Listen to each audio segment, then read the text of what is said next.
Hello guys, সবার আগে আমি পেঁয়াজ দুটো নিয়ে এনেছি, রসুন একটা আর কাঁচা লঙ্কা নিয়েছিলাম। আর এখান থেকে 1 কিলো থেকে একটু বেশি আছে মাংস। তো রসুন, পেঁয়াজ, কাঁচা লঙ্কা ছুলে নিয়েছিলাম, কাঁচা লঙ্কা 2 ভাগ করে নিয়েছিলাম। আর মাংসটা আমি সবার আগে মেখে রেখে দেবো পেঁয়াজ দিয়ে। হলুদ, নুন নিয়ে নিয়েছি। আর এখানে পেঁয়াজ কুচি নিয়ে নিলাম, তেল দিয়ে দেবো। এখানে সবার আগে ভালোভাবে জুত করে মেখে নেবো গাইস। আপনারা পুরো ভিডিওটা দেখবে, প্লিজ স্কিপ করবেন না।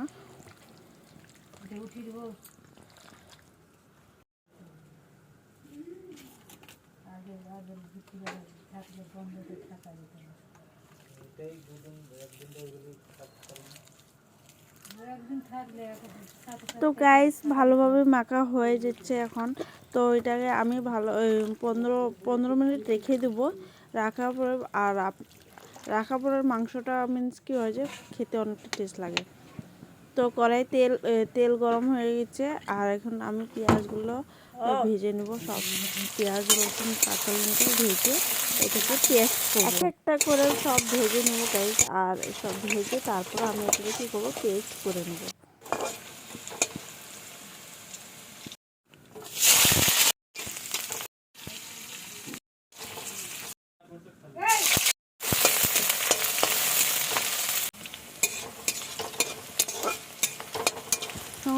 আমার এটি সব ভাজা হয়ে গেছে, নামিয়ে দেবো একটা প্লেটে। আর আলু আছে, তো আমি বেশি দিইনি, একটাই দিয়েছিলাম, দেখাইছিলাম। একটাই আলু কেটেছি আমি বড় সাইজ।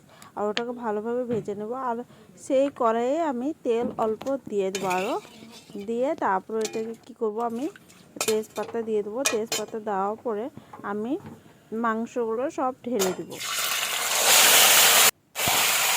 ভালোভাবে নাড়াচাড়া দিয়ে ঢেকে রেখে দেবো। আমি অল্প সামান্য জল দিলাম।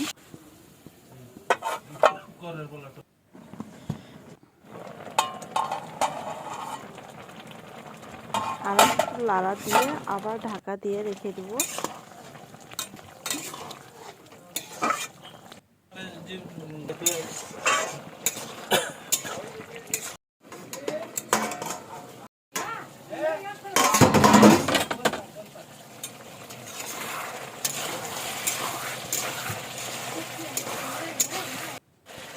এখানে আমি পেস্ট দিয়ে দিলাম, যেটি দিয়ে আমি পেঁয়াজ, রসুন, কাঁচা লঙ্কা পেস্ট করেছিলাম, জিরাও দিয়ে দিব। এখানে পেস্ট মশলা ঢেলে দিলাম ঢালা করে। আর এখানে আমি দিব ভাজা গোলমরিচ, জিরা পাউডার আর ধনে পাউডার। সব কিছু ভেজে একবার পেস্ট করে রেখে দিয়েছিলাম আমি, ওটা আমি দিয়ে দিচ্ছি। তারপর আবার একবার ঢেকে রেখে দেবো। রুটি আবার নাড়াচাড়া দিয়ে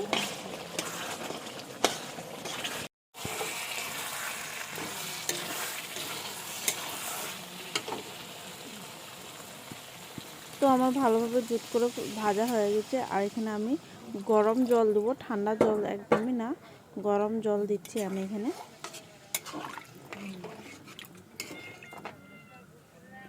আর একটু ভালোভাবে ঢাকা দিয়ে আধ ঘন্টার মতন রাখবো রেখে।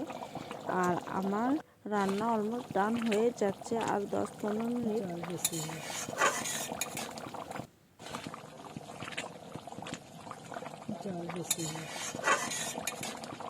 তো গাইস আমার রান্না হয়ে গেছে। আপনারা ভিডিওটা ভালো লাগলে অবশ্যই লাইক, শেয়ার, কমেন্ট সেকশনে বলবেন। আর সাবস্ক্রাইব করতে একদমই ভুলবেন না। আর আমার সাবস্ক্রাইবগুলো কমে যাচ্ছে।